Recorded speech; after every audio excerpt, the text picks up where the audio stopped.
It's all funny. All right. So welcome back, everybody. This is James Wilson with MTB Strength Training Systems and BikeJames.com. And today I want to talk about why mountain bikers should consider training like bodybuilders from time to time. So on the surface, this question seems absurd, right? It's like, should we train like bodybuilders? It's like, well, obviously not, right? We're not bodybuilders. We're mountain bikers. We should train like mountain bikers. I mean, I've got a company that specializes in helping riders train specifically for the demands of mountain biking. So why would we want to train like a bodybuilder?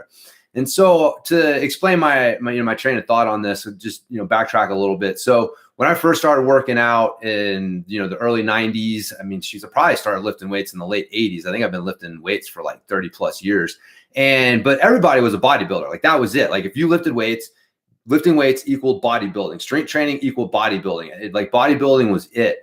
And so, I trained that way. And through the years, I had these different influences. I started to run track. And so that introduced me to using strength training for the purposes of improving my performance.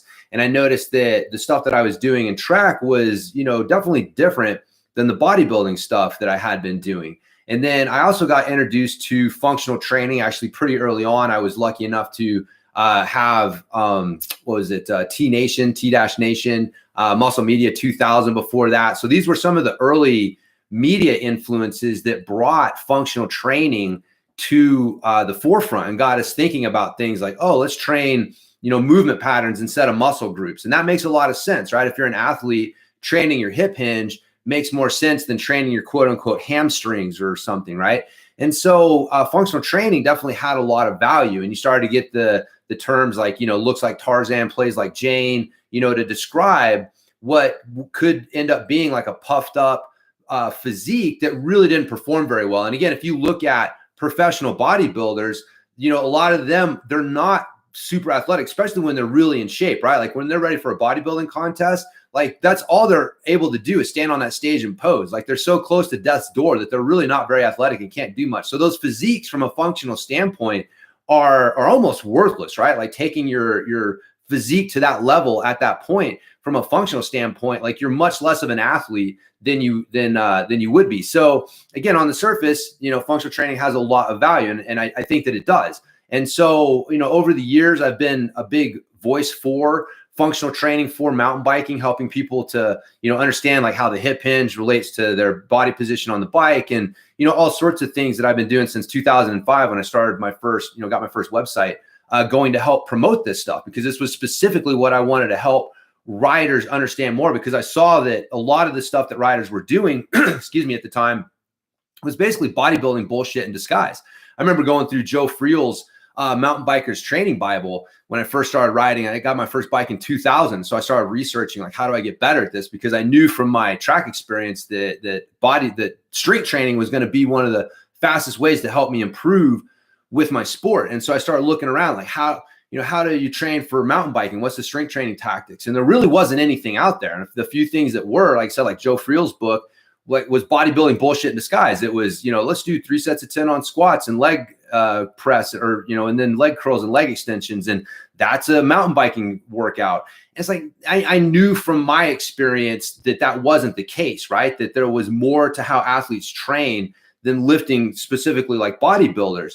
And so that was literally the reason that I started MTB Strength Training Systems, was to help get this information out there to mountain bikers and help them understand like there's a better way to train. A lot of riders would have bad experiences with strength training and say, oh, strength training doesn't work. Or they may do some study that is studying the effects of strength training on cycling. But when you look at what they were doing, they weren't following like good strength training principles from a functional training standpoint. And it's like, well, no wonder you didn't see the results that you wanted on the trail, but that doesn't mean that strength training doesn't work, right? So functional training is definitely the best way to go about training for mountain biking. But throughout the years, I've started to think that I may have gone a little too far in my purge of bodybuilding, right? Like the old saying, like, don't throw the baby out with the bathwater. And I think that we've done that to some degree with bodybuilding, that there's value to building muscle, and that there are a lot of lessons that we can learn from bodybuilders that can help us as mountain bikers. And so, again, the building muscle is one of these things that a lot of riders I think people are a little bit more aware of putting on some muscle because you start lifting weights is probably good, right? Like I would go through this a lot when I first started talking about strength training, or, people start one of my workout programs, and if they've never lifted weights before, or they haven't done it in a long time or in any real formal fashion, and they start in on a good strength training program, like you're naturally going to add muscle. Right. And then people would freak out. They're like, holy crap, my weight's going up. Right. And I had to explain to them that, like, well, what you really want, it's not your weight, it's your strength to weight ratio, your strength to power ratio. Right. Like that's what, as an athlete, defines how effective you're going to be. So being a light, weak athlete is not better than being a slightly heavier, much stronger athlete. And so people kind of, I think, understand this a little bit better. And so adding muscle has some value, but there's a difference between adding muscle because you've started to lift weights and you've never really done it before, and specifically and purposefully lifting to gain muscle. And there is some value in the latter, right? And so again, like I would explain to riders, hey, if you start a good functional training program and you put on some weight because of that, like that's probably going to help you. But I never really like advocated and said like, hey, we need to spend like specific periods of time working on building muscle, because that was bodybuilding, and bodybuilding is not functional, and everybody knows that. And so, but I do think, like I said, there is some value to it. So a couple things that muscle can do for you. One, it serves as natural armor. And I have to credit Dan John, who's one of my, mentors in this field, who's kind of opened my eyes to some of these thoughts. And, he refers to bodybuilding as armor building, right? And so again, he's very smart, like psychologically that way, because dealing with athletes, if you're like, hey, I don't want to put on muscle because I got to worry about, this or whatever, in your head, you think putting on weight is bad. Well, if I tell you we're building armor, right? It's armor building. And so as mountain bikers, we need that armor, right? Like there's two kinds of riders out there, those that have crashed and those that are waiting to crash. Like you're going to hit the ground if you ride mountain bikes. If you're not, you're probably not doing it right. If you're doing it all the time, you're probably not doing it right? But anyway, so you need some natural armor to help you bounce, so to speak. And so, adding some weight can actually make you more resilient and help you, survive crashes and just be able to withstand the rigors of mountain biking better. Another thing to think about, especially as you get older, and this is probably one of the reasons this has come more to my front of my head, right? I'm 46 now, but as you age, you're going to lose muscle. It's just the natural process of things. And so the more muscle that you have, the longer that can take. And if you're doing things to try and build muscle, you're trying to work against that, right? Like you may not, get to a point where you're actually building muscle, but you're going to be working against muscle loss through trying to build muscle, right? And so you can slow this process down. And one of the biggest losses of performance for older riders is loss of muscle, right? You start to lose muscle, you start to lose strength, you start to lose power. And so the more muscle that you have, and having tactics to help you maintain that muscle is going to help you be able to ride at a higher level longer into your career. And the other thing is that muscle can also serve as the engine for more strength gains. And so this is why in a lot of periodization programs, old school periodization programs, you would see a, quasi bodybuilding type phase early on, and they would work on building muscle. That would be one of the things that they would work on early in the off season, is building muscle, because that muscle would serve both as the engine for strength gains in later phases of the workouts. And also, muscle is armor. You're going to lose muscle throughout the season. So the more you have going into the season, within reason, obviously, right, the longer it's going to be until you get to like those critical levels of muscle loss affecting your performance. And so there's a lot of value for that. And so I actually have, if you look at my ultimate MTB workout program, I think phase 2 or whatever is really kind of a sneaky, tricky little bodybuilder phase. I didn't realize that it was until I started looking at it through these different eyes. But like, it's 3 sets of 10. You're doing a 2-0-2 tempo. So down to a count of 2, no pause, up to a count of 2. And I'm encouraging you to keep constant tension on the muscles. And it's, for us, it's kind of a conditioning workout, like that style of workout, like higher reps without any rest, just that constant movement, acts as a conditioning tool for us. But really, it's kind of a bodybuilder phase thing. That's something that bodybuilders would do too. And so but anyway, so that's, good periodization models will have some sort of muscle building early on to help, precipitate the strength gains and stuff that you're looking for later on. So in general, building muscle tends to focus more on lots of volume, total reps with moderate to short rest periods. Whereas building strength and power tends to focus on lower volume, right? Lower total reps with longer rest periods.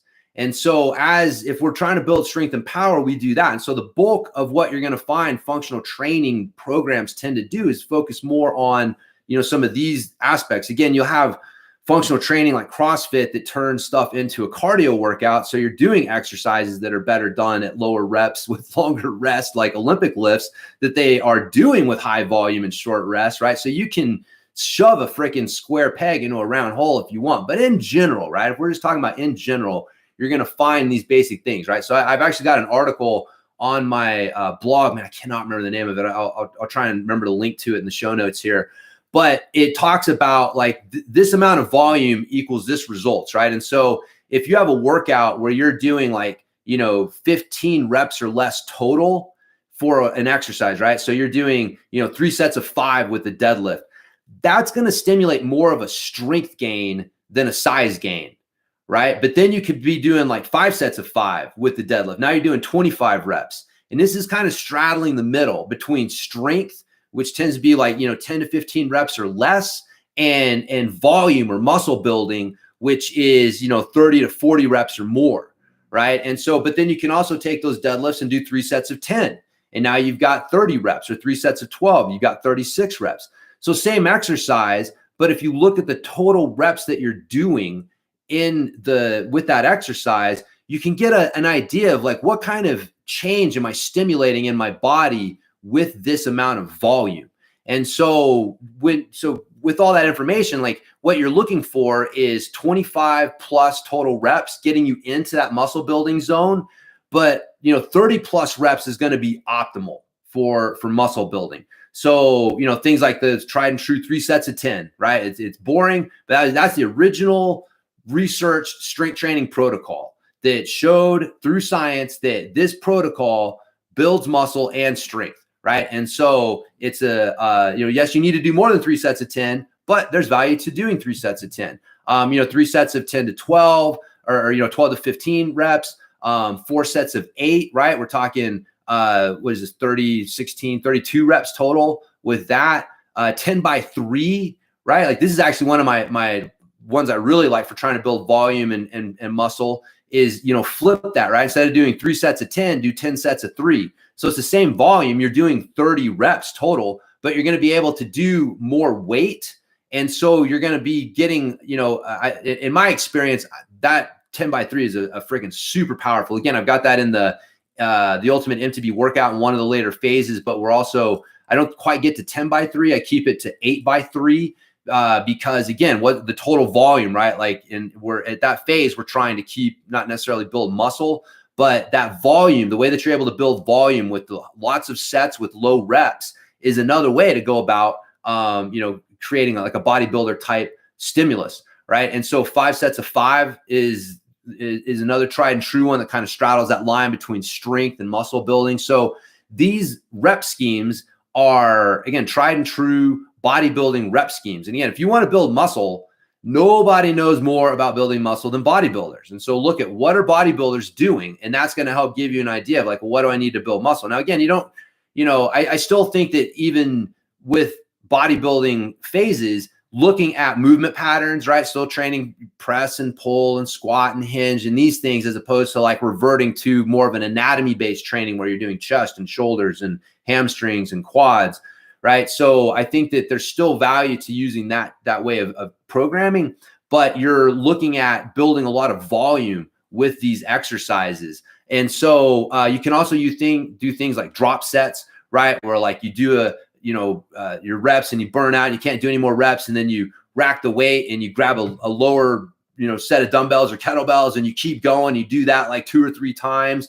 You can do strip sets on a bar where you've got a partner, you get to the end, you rack it, they strip a plate off, you start going again. There's all sorts of things that you can do to really force yourself into that high volume, small rest, fatigue, stimulating, condition that you need to stimulate muscle growth, right? And so there's a whole rabbit hole that you can dive down to get into that. But the basics are the volume. What's your total volume, right? And so, having some phases where you are focusing on building that volume with short rest, right? Like 30 seconds or less between sets, like definitely less than a minute, right? Like the thing that I like to do is actually I'll use kind of a escalating density style, right? So like I'll do I'll do my 10x3, and then when I'll give myself a minute rest between sets, and then I'll start to shorten that rest. And when I can do all 10 sets of 3 with 30 seconds of rest or less, it's time to move the weight up. And then when I move the weight up, I naturally have to extend my rest periods, and then I start to shorten the rest periods. But I try to, if I have to rest more than a minute between sets, then the weight's probably too high. I'm not able to keep that high enough pace and build that fatigue like I want. Whereas if I'm getting shorter than 30 seconds rest, it's probably not heavy enough, and I need to up the intensity a little bit. So somewhere between 30 to 60 seconds rest. This is also where like supersets come in, so you can train like one muscle, like do a pressing exercise, and then rest like 15-20 seconds, and then do a pulling exercise, right? Like for real, if you really want to just induce the fatigue, like just focusing, do all your sets on one movement and then move to the next movement. And again, it's not a super efficient way to train as far as like getting a lot of exercises in, but that is going to create that the volume and the fatigue that's going to stimulate the muscle growth. Another thing to consider are using isolation exercises. So again, this is another one that I think got thrown out with the bathwater. I mean, everybody's like, curls are non-functional. We don't do curls. Curls are stupid, right? And it's like, man, well, again, Dan John talks about doing, like power curls where you got a barbell and you're having like use a little like kind of a hip hinge explosive movement to power them up. And that, that movement there has some value. And one of the things that it does, with isolation exercises, when you do them properly, they create what I call an active isometric environment, right? So active isometric isolation exercises are what we're looking for. And that's just what that means is we want to have our rest of our body creating a platform for that single joint to move from. And what this means is like machines and stuff. Again, I'm not going to say never, right? Like another one of my early influences, Ian King, talked about how using the words always and never shows a lack of critical thinking skills. So like I hesitate to use the word never. So like I'm not going to say machines are never, to be used in your program. But in general, I think they're going to have less utility for us than isolation exercises where your body is having to create the platform. So, just like a bicep curl where you're standing there and you're having to create the platform. That's like a standing plank. And for you to curl heavy weight, like you need a strong platform to curl from. And so that is an active, like your body's having to create this isometric contraction for your biceps to be able, that's the platform your biceps are moving from. And there's value in that. Now, juxtapose that with like a machine bicep curl or like, a preacher curl or something where, you're not really having to use the rest of your body. You've kind of isolated your arm. And so it's just really the single joint moving. Now, again, I don't think that has as much value for us, but single joint movements, isolation movements, I think do have value for us, especially when you realize that what that means is the rest of your body is creating an isometric contraction. And I'm a huge fan of isometrics. So the more isometrics that you can kind of slip into your program that way, I think the better. So, and the other thing is, the truth is, training your arms, doing some curls, it's not going to kill your functional gains. I hate to ruin that secret there, but it's doing some curls is not going to make you unfunctional, right? And it's also kind of fun, right? It is fun to train your arms. It's fun to see your biceps and triceps get bigger and popping a little bit, and you're, filling out your riding jersey a little bit more. And there's some pleasure to be taken from that, right? And that's okay. That's all right. It can be taken too far, right? But again, a little bit here and there is fine. So the off season is really a good time for you to focus on doing this. During the riding season, especially like the heart of the riding season, you're putting so much energy into riding and recovering from riding that the odds of you being able to put enough recovery and energy into building muscle as well is really low, right? And so that's why during the season, you don't want to be trying to focus on building anything. You're not really trying to get stronger or more powerful or, get build muscle. Really what you're trying to do is maintain what you've got. Like there's going to be a decline over the season. So the idea is I build this up as high as I can in the off season, and then I do what I can to slow the decline as much as I can, so that by the end of the season, it hasn't gotten to the point where it's really affecting me. Okay. And so that's the idea. But during the season, the strategy is different. But during the off season, like I said, especially early in the off season, having a month or two where you're focused on building muscle can help you in a bunch of different ways. It'll help the later phases of your off-season training when you're getting into the strength and power stuff. Like I said, the armor building, just helping against muscle loss. So, that's when I would recommend doing it. And that's why, again, in the Ultimate MTB Workout Program, you see that in the off-season that the early phases have some of this kind of bodybuilderish, higher volume stuff going on. And, that's, again, there's some method to that madness. But, in general, try to look to get some sort of higher volume bodybuilding type stuff in every 2 to 3 training phases. Okay. So if a training phase for you is 4 weeks, then like every 2 to 3 months, switch it up and do some sort of bodybuilder type thing. So, a great resource for that is t-nation.com. They're, still one of the best resources for, for bodybuilding and learning how to create functional muscle as well. Like there is an art to that, right? Like you can bodybuild in a way that still creates functional muscle. And so, some of these things that I've been talking about here are methods to do that. But t-nation.com is a great resource if you want to dip your toe into the bodybuilding side of things and see, some different tactics and workouts and things like that that can help you with that. So again, like I said at the beginning, don't throw the baby out with the bathwater, right? Functional training is the best way to train as a mountain biker. That should make up the foundation of your training. But bodybuilding still has things we can gain and learn from. And so don't, just totally throw that out and think, oh, isolation exercise is unfunctional, 3 sets of 10, unfunctional, and I'm a functional athlete and therefore I can never do those things, right? Like that's you're going to miss out on being a better functional athlete if you have that mindset and you don't apply some of these bodybuilder lessons, especially as we get older, guys and girls, right? If you are a 40+ rider, this is super, super, super important for you to be taking note of, especially because we're in a cardio sport, right? And so that naturally creates more of a muscle wasting effect on the body. And so if you're aging and doing a aerobic cardio based activity like mountain biking, and you're not doing strength training, period, or if you are and you're not adding in some sort of bodybuilder type thing, then it's really going to speed up that muscle loss. And you're going to find that you're going to start feeling it, how it affects your performance. So we don't want that. We want to ride for a lifetime. We want to ride at a high level for a lifetime. And so adding some bodybuilder stuff into your overall functional training approach will help you do that. So anyways, hopefully you guys have enjoyed this. I'm going to sign off now, and I will talk to everybody next time.